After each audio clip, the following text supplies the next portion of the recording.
Uh, yeah, I suppose it's just bad dad jokes, but every time I see the no outlet sign on a street, I always make some crack, and Lori rolls her eyes about, I guess we can't charge our cell phone here, you know, and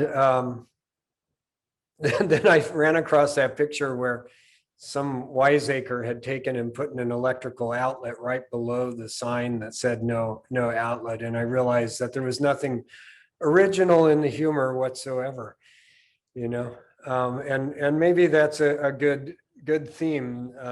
Nothing original whatsoever. I mean, we're all unique humans and all unique manifestations here in this time living on Earth, and in a way there's nothing original at the same time. And as we share through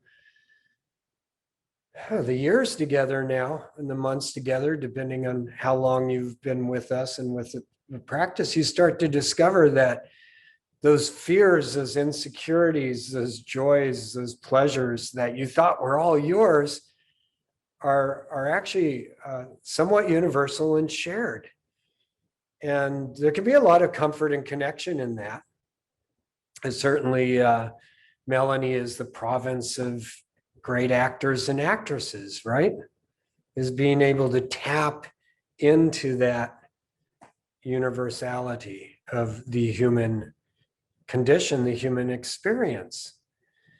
And yet we tend to build the shell around us called me, and we give it a name and we give it all kinds of labels, and it often prevents us from seeing that connection and feeling that connection and feeling that comfort that can come through it, because we get so caught inside of this meanness. We also get caught in the story, and that was, I wouldn't say it was the best newsletter that ever went out, but because there were some mixed metaphors in there, but there's really no escape from what's happening right now. There's no outlet from that. There's no, you drive down the road and there you are. In a way, there's no turning around. And yet it's not a perfect metaphor either, because it implies dead end, and there's no dead end per se. But this moment right now is always occurring, and there is no escape or no outlet from this very moment. And yet we spend a lot of time creating those escapes and dead ends and outlets, right? We, as I mentioned, we either pine for what was, or yearn for what could be. We're retelling the story of something that happened, either good or bad or middling, or we craft a story about what will be. And in that process, we often miss out on what's happening right here, right now. And in truth, the only thing that is real is right here, right now. And yet, as I put a name on right here, right now, it's already passed. We've done this exercise before, like try to grab the moment. Okay. Now describe the moment. Well, the second you grab the moment and try to describe the moment, you're describing something that is not the moment. And so this is a repeating process over and over. And we were watching the latest episode of the Handmaid's Tale last night, which is, either good or terrifying or both, depending. And I hadn't paid any attention to who was the director of the particular episode, but I was like, wow, whoever directed this episode really, really gets the human experience. And I even said to Laura, I said, this episode makes me wish I was still in advertising so I could hunt down the director and work with him or her. I just want to work with that talent, because if I see some heads nodding, so I guess a few people have seen it, but a lot of it was just close up. You see Amber and an expression in her face, and then Mark and silence, yet so much was conveyed just in finding that expression of the face. And that got me to thinking this morning about Zen practice and being in the moment and unlocking that immediate experience of life, and thinking about art and writing and movies. And because in a way, art and writing and movies are a description of experience. So on one hand, they're describing something that has already happened or that might happen. But isn't the best art, isn't the best scene in a movie, isn't the best episode of the Handmaid's Tale? It's not somebody telling you what is happening, but it actually evokes that experience for you, right? It takes you out of the story and puts you into the experience. A great painting can do that. A great piece of writing can do that, even though technically it is a description of something, technically a story in some form. The most powerful art and writing actually puts you in the moment and creates that moment and draws out that human experience in you to where all of a sudden the story's gone. And I know there were many moments in last night's episode, or I guess it was Wednesday's episode, but I just got back yesterday, so we watched it last night. Definitely moments in that where you disappear, like I disappeared, and just there was pure experience. And that's actually what a lot of this practice is about. Certainly from my perspective, why do I share and teach and try to use words to describe something that's indescribable? Is, occasionally we all get to have that experience, that pure experience of our lives as they're occurring, of love as it's occurring, of each other as we occur, rather than the stories about each other. So, just a little reflection on that, the moment is always here and the moment can always be seized. And yet we create stories and barriers around it, and that in a word is enlightenment, which again is a word that in a way can destroy the experience. I want to be enlightened. That's how I want to live my life. That's how I want to experience my life. So I'm going to get on this path to enlightenment. I'm going to study Zen to get it, to attain it, because I want that. So I think it's entirely fair of anyone on the screen go, well, that's nice, Dan.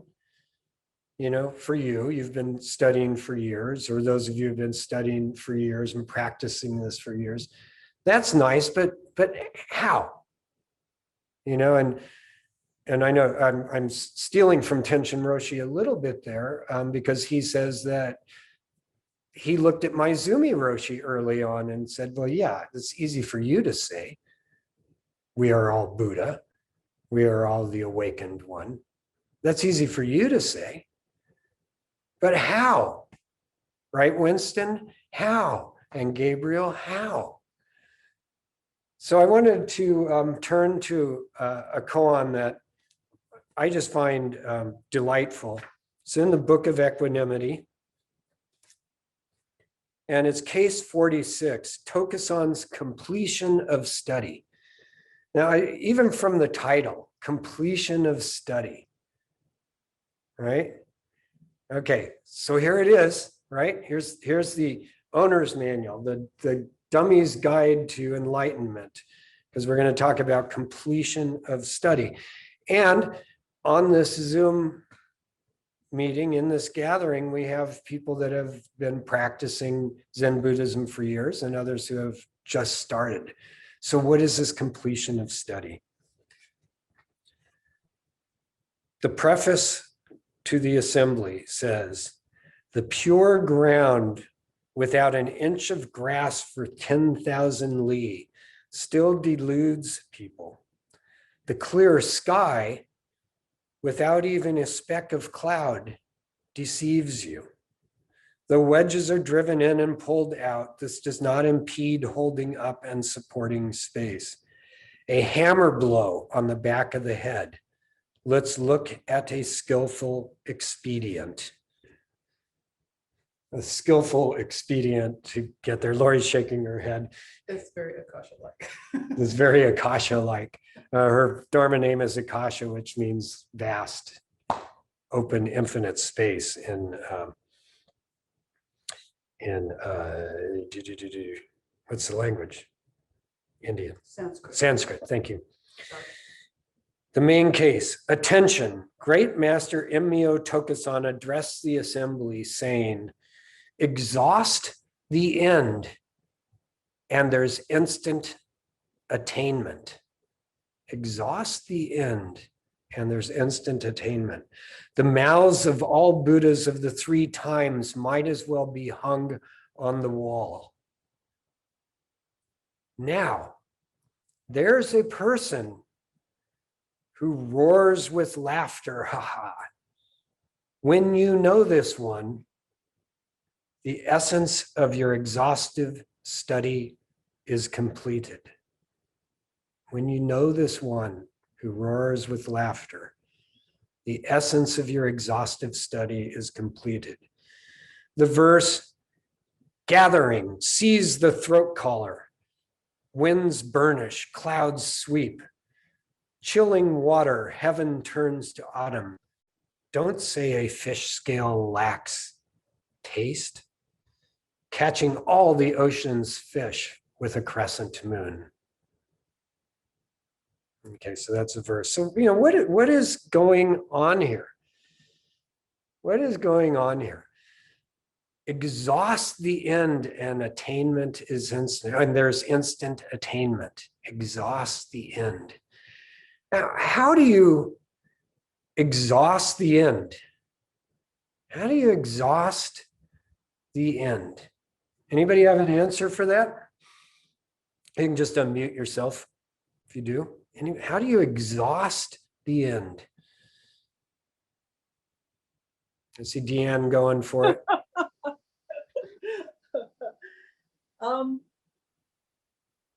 By knowing that there isn't an end. There isn't any end to exhaust. Yeah. There's no beginning to look for. It's just right here, right now. Yeah. And if you can realize this, there's nothing else to realize. Yeah. Perfect. Perfectly said. Sounds easy, right? Sounds easy. Sounds very Zen. Yeah, the hardest thing in the world. Just to be in this moment, fully realizing this moment without wanting something else, needing something else, looking for something else. Hardest thing to do. Yeah. From my experience, sometimes very easy. Yeah. Yeah. So thank you, Dan. Beautiful. Beautifully said. So this goes to what I was saying earlier about how we create constructs that remove us from what is right here, right now. We create this one concept or construct called the end, or over there, or attainment, or enlightenment, right? So we create this concept of what I'm going to get and where I'm going to get to, and that concept in and of itself prevents us from getting there, because it's always when I get there. There's something to achieve. So this first line, it's very direct. Exhaust that. Get rid of it. Let go of the concept. Now, the word exhaust is interesting because, as Deanne said, it sounds very easy, but it takes some work. I mean, even though it's right there and it shouldn't take any work, we have so much conditioning and so much practice in the story and the removal and the shell and the labels that we put around us, that in fact, for most of us, not all of us, it takes effort to exhaust that idea that there is something to attain, to exhaust the very notion of enlightenment, because we're already enlightened. So exhaust is a very specific word, exhaust. Now, this also goes to, some of you may have heard, and it shows up in slightly different language, but this notion of say, do, be. You know, I say I'm going to be something, so I need to do these things, and then someday I will be that. Say, do, be. Sometimes it's say, have, be. You know, I say this, and so I have to have this stuff, and then I will be this. Right? And so again, this is putting the destination out there. And especially in modern Western life, we spend a lot of time in the saying and the doing. If I do this and I do this and I do this and I do this and I say this and I say this and I say this and I wear this and I wear this and I wear this and I bow in this way and I bow in this way and I'm on this path versus that path, someday I'll get there. Now, you can say that with spiritual practice, but you can also say that with art. You know, when I get the right studio and when I just do it long enough and when I have enough time and when I practice enough, someday I'll be an artist. Or, you know, with Galen and the guitar, you know, if I practice enough and I have the right instruments and I get the instrument tuned right, you know, someday I'll be a musician. Well, there's a wonderful trick, which is just reverse the order. Be, do, say. I am an artist, therefore I do this. And then I express it in this way. I am a musician, therefore I play or practice music. And language follows rather than the other way around. Another way, and I know you've heard me say this before, is the idea of master practicing. So rather than practicing to become a master, we simply say, I am the master practicing. I am Buddha practicing what it is to be Buddha. I am enlightened, and I'm practicing that enlightenment in everything I do. I am an actress, or as I think Melanie wasn't a couple weeks ago, or maybe last week, you related the story of you were not going to do the voice training. Yeah, something about that. Some kind of training you refused to do, and a teacher, maybe I've got the wrong person, but and so the teacher said, okay, when you go into your life, just practice that. Yeah.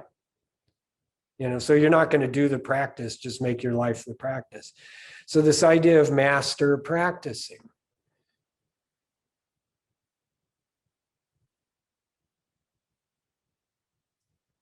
I will repeat this as well too. Zenos Paradox, a philosophical paradox, in this case, a mathematical one.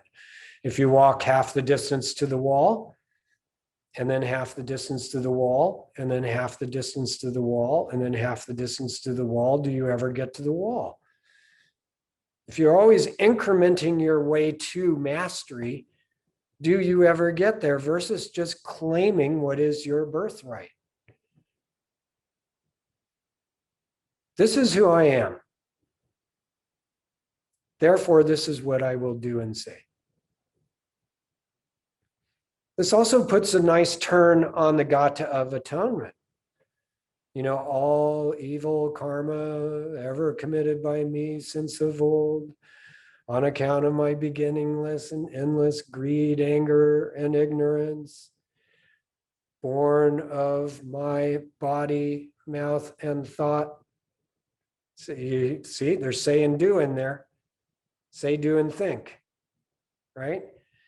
So if we claim our Buddhahood, our enlightenment, our awakened state, then that starts informing our body, mouth, and thought.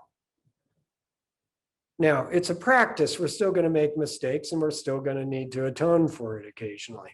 But see how that tips it on its end. It's not like, okay, if I never think anything bad and I never do anything bad and I never say anything bad, then I will be Buddha.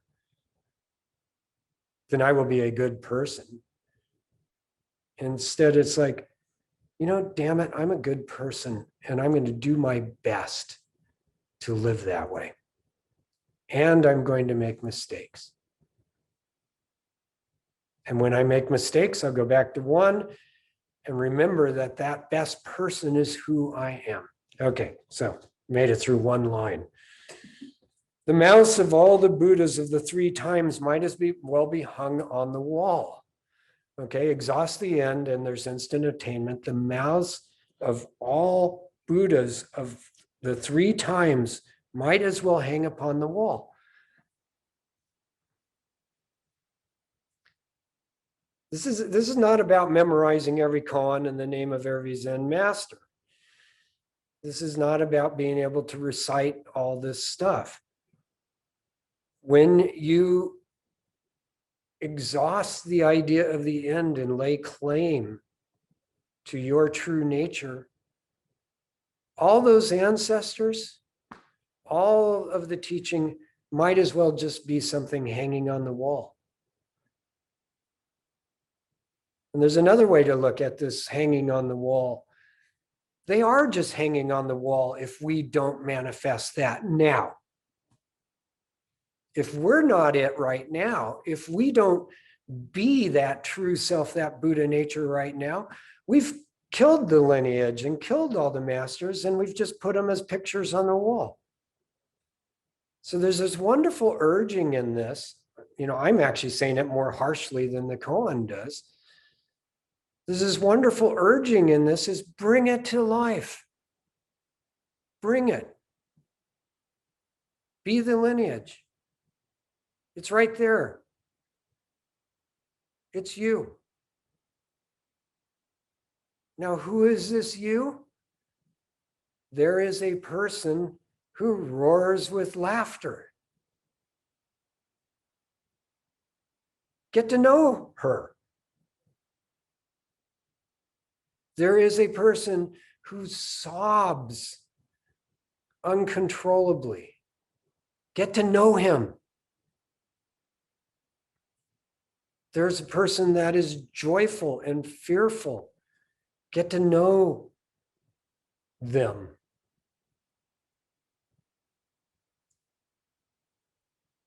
And when you do, your exhaustive search is complete. Okay? So again, it's like a really simple instruction manual. And we talk about this a lot, but who is that one that roars with laughter? You remember your last really good laugh with a friend or a sibling or just by yourself? Like really, really laughing. Or really, really, really crying. Where's your name? Where's your label? Where's your rank? Where's your job? Where's your religion? Where are your politics? When you're just laughing.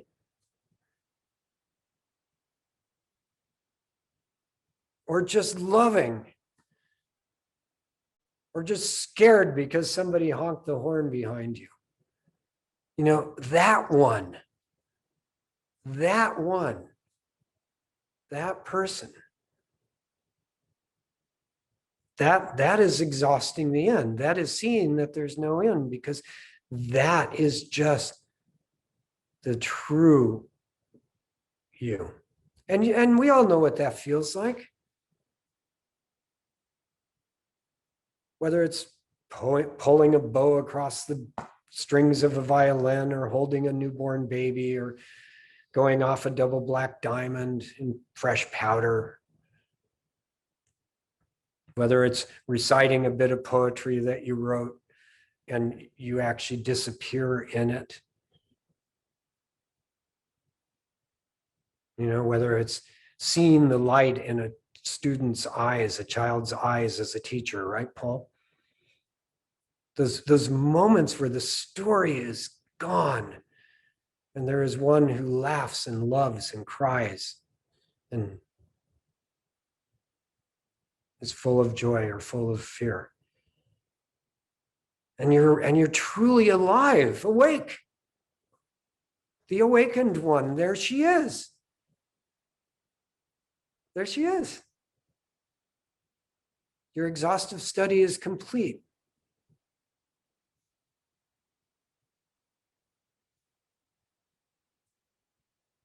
In the preface, the pure ground without an inch of grass for 10,000 li. Grass in Buddhist language, especially through the times, grass and weeds are often symbols of complications. So this is saying the pure ground, like this is a vast, empty, enlightened, awakened Buddha space without an inch of grass, without any complications. For 10,000 li, I'm not sure how far a li is, but it's a long ways. Still deludes people. So there you are standing with no complications, no weeds, no grass. It's all right there, and it's still, where is it? We do this all the time. The clear sky without even a speck of cloud deludes you. Where is it? It must be there somewhere. Where is it? Where is this thing called enlightenment? Where is it? Where is it? Maybe if I say this and do this, I'll find it.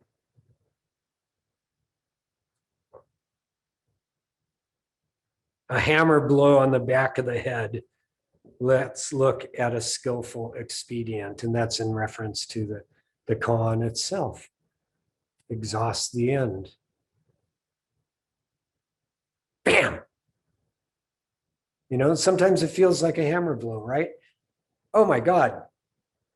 Really? Seriously? That's it? It's like being hit over the head with a hammer.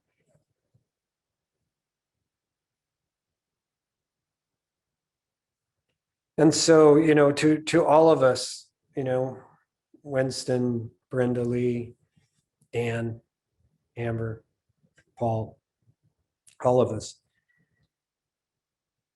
just an invitation. Keep practicing the mastery. Keep practicing your awakened state. The precepts, these moral things we talked about, Gabriel, as one way to bring it into your life. Again, if you wear them like clothing or robes, it just becomes tedious. They weigh 5,000 pounds.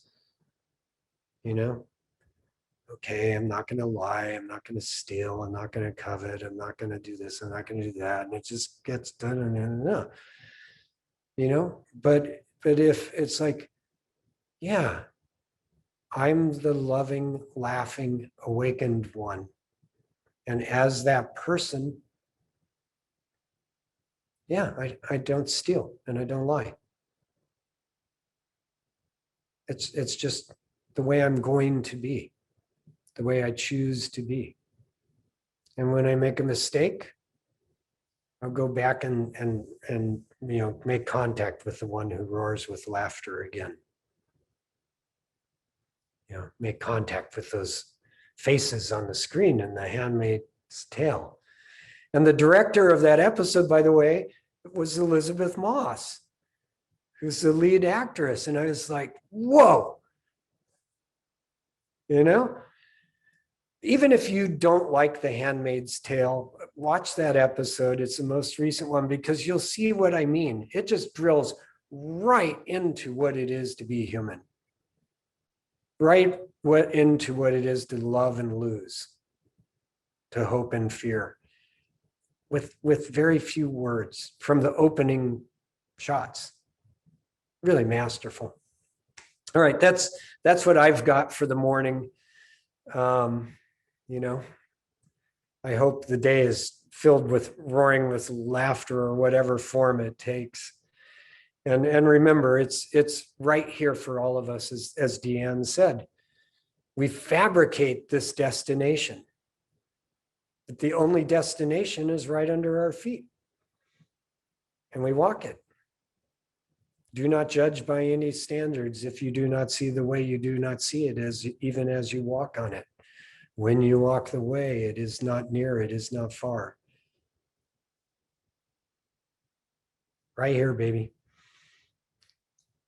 All right, I'm going to open it up for questions and comments and see where we go. Thank you for listening. Brenda Lee, go for it. Okay. Thank you.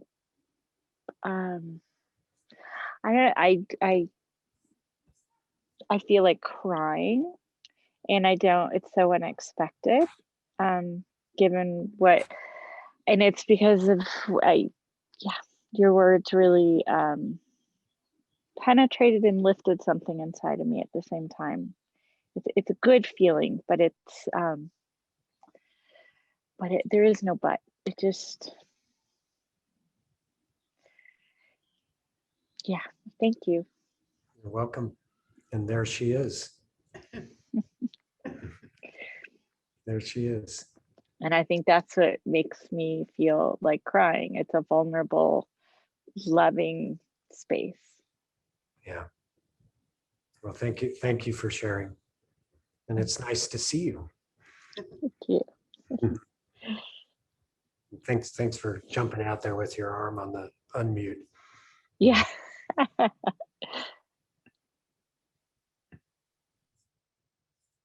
I'll share. Yes, Amber. While I was sitting and trying to let go of story, I had a memory of when I was a real little girl before I could really speak. And my mother, in her infinite wisdom, put me in front of a window with finger paint. And I was just hand, window, color, hand, window, color. And it was just wonderful. And that was it. Everything else has become story in my life. But that hand, window, color, mommy, it was just, it's one of my greatest memories of just being here now. That's beautiful. That's so beautiful. What a great mantra to be able to sit with. Hand, window, color. Thank you. Thank you, Amber. And good job, Mom. Got anything to say about that? You're muted. Sandra, you're muted. We can't hear you. Mom, you're muted. She's getting it. Mute me. Is it open yet? Yes, you're good now. Am I good now? Yes. Yes. All right. The process that you were talking about today of coming to the end that really ain't there, that's what I find myself doing almost as a life's calling. Yes. If I can precipitate that laughter in anyone or in myself, go for it. Yeah. Because everything, this sounds ridiculous, but everything really is an illusion, and we get attached to that illusion. And then you have to stand back from it. It's like, that's just silly. That's great. Well, that's what I have to say. That's Yes, and I suppose some people who are really into housekeeping would say it's silly to let your daughter put paint on the window. But it was great. We had a great time. It's amazing. Wonderful job, Sandra. You know, as a mother and just as a person, and again, what wise words. It's silly. It's just so silly. I mean, that's another one to take into the day, you know, every day. It's just like, it's so silly.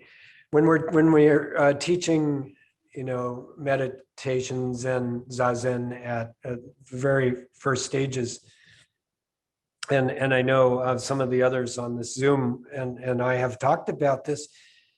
That's one of the beauties, is just the catching of the storytelling mind, the catching of the concept creating mind, the thinking mind, the anxious mind, whichever mind it is just catching it and going, there it is again. That's so silly.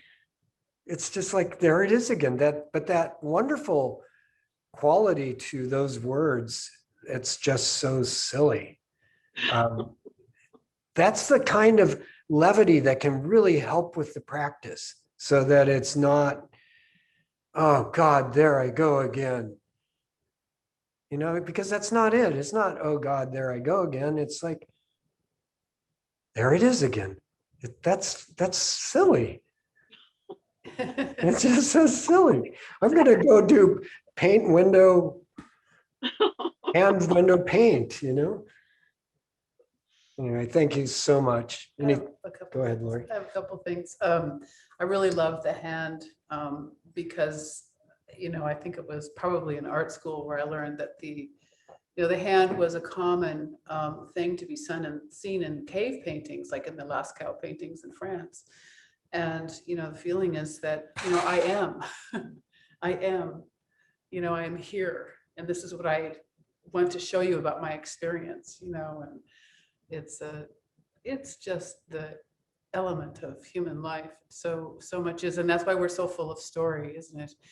I want to share, because I really love this talk today, and, you know, being a creative person, we all are, by the way, but having really dedicated myself to a life of creating stuff and saying stuff. I had the great good fortune to visit an artist, a friend of ours. He's a public artist, and I visited him on Friday and saw all of the work that he'd been working on during the pandemic.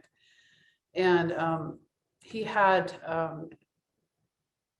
works, bamboo is his context for his work, you know, like cutting it, the process of tying it, and creating really beautiful arcs and shapes that define space, or, you know, discover space, however you want to see that. And in a lot of the pieces, the bamboo is arcing around these constructs that are like a gabion or a cage with, you know, like they're 3x6. And so you have this human-made piece in there. And then you have this beautiful form of nature that he is dancing with. And it's like a perfect description of what we're talking about here. He even called it a koan. I was like, did you know? So anyway, it's lovely to see this world stretching out, seeing people stretching out and embracing art and in new ways. And I just feel like we're in a very positive time. And this is just a beautiful talk today, Dan. Thank you. You're welcome. It really connects a lot of pieces for me. So you're welcome. Thank you. The artist's name is Stephen Glassman. You should look him up and look at his work. And he's agreed to be part of a show that Lori's putting together in October down in San Juan Capistrano, which will coincide with our fall session, and which we're going to hold in person in San Juan Capistrano. We will be surrounded by some of Stephen's work during that session. And this is just early notice of that session as well. There's a lodge where we can throw sleeping bags out, and there's enough land that you can also pitch a tent and camp outdoors with the bunnies We and might even have deer. a teepee by then. Yeah, might be a teepee by then too. So anyway, thanks, Lori. Anything else? Anybody else? Sandra, thank you so much for sharing. Thank you very much for your talk today. Lovely. It's nice to have a couple generations to play with here. Somebody references their mother and you can go, what do you think, Mom? Anyway. Wish I could do that. All right, Mark, I'm going to call on you. Of course. You know, the thing that it's funny, I should have, like, the first word that comes to mind is struck me, is the idea of the hammer to the back of the head, right? Like, those are the times where I know that I'm not telling myself stories, right? As I've had that before. I think one time we were working on Moo, actually, and I was driving, and like out of nowhere, it was like getting hit on the back of the head with a hammer, right? And you're just like, wow, right? It's like there's once the words are gone, and then like just as fast as it's there, like it's gone again. But the beauty of being okay with it going away, you know, it's like I get these little moments that if I'm not happy, right? If something is very unpleasant or something is very pleasant, or I eat something sour, I eat something sweet, something I don't like, something I do like,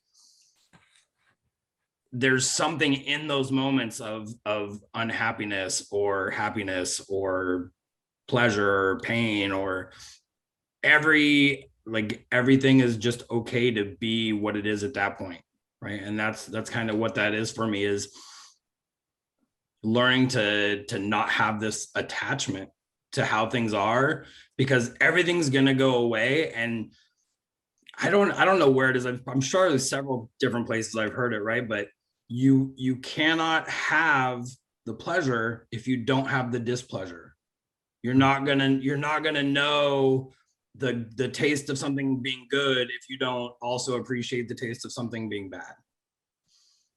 You know, and it's in getting away from that clinging and that attachment and having that hammer strike me on the back of the head, where I'm just in the moment experiencing what's happening, that I'm able to appreciate everything. Like, you know, I'm going through some struggles currently in life, and like I'm enjoying it, right? Like I'm learning from it and I'm growing from it, and I don't know who that person is, but it's pretty nice. So I like that's what I just kept the hammer on the back of the head. Like I'll be honest with you, I was somewhere else during that whole talk with that phrase. That's the power of poetry. Absolutely. And, yes, and definitely. by the Thanks way, for calling on me, even though I didn't want you to. Yeah, it's all, and by the way, everybody, it is poetry. Don't go grab hammers, okay? I'll share something. Yeah. Good. First of all, I love my mom and my sister. It's such a joy to see them on Sundays here, and also on Tuesdays and Thursdays sitting in the morning. It's so great. When you were talking about the teachers being nailed on the wall, because you also conjured up Shiro acting, and I think Elizabeth Moss right now is doing some of the best acting on the planet. I mean, on the planet. She's so brave. She's utterly brave. So thank you for calling attention to her work. But when you said nailing things on the wall, I was thinking about times that I've gone to the theater. I don't know if we've all experienced this. And you see on the wall posters or photographs of past performances, past actors, past teachers. And then what I was feeling in that moment was a desire to be on stage, because you have on the wall past experiences that are being elevated and celebrated, and also, you know, saying this theater has done work. But like that feeling of wanting to be on stage, to have that pure experience. And it's like that in life too. And so I just want to say thank you, because just yesterday I was saying to a friend, I have no desire to be back on stage right now. And like hearing this and being with this morning, I was like, okay, I have a desire to be back on stage. I was like, literally, I have no desire, I have no need. This quarantine, I don't have to be acting right now. It's totally fine. And now I'm just like, I don't want to be on the wall. I want to be in the game. I want to be uncomfortable, right? Yeah. Totally. Yeah. Yeah. So Beautiful. I don't know. Would you guys want to be in a show with me? Should we all do a like a Zen theater and we can Absolutely. all be performing together? Let's do a show. Okay, I'm done. Thank you. Thank you. Thank you, Mel. Never done. You're never done. Yeah. I just broke my mouse too. Jeez. Okay. Oh, no. Amazing All right. talk. How's- Great talk, Dan. Thank you. Thank you. Thank you, everybody, for showing up and sharing the way you do. You know, this is why we do this collectively. You know, this is why we ring the bell and place the cushions and get together. What a lovely group of people. Paul, Galen, you good? All right.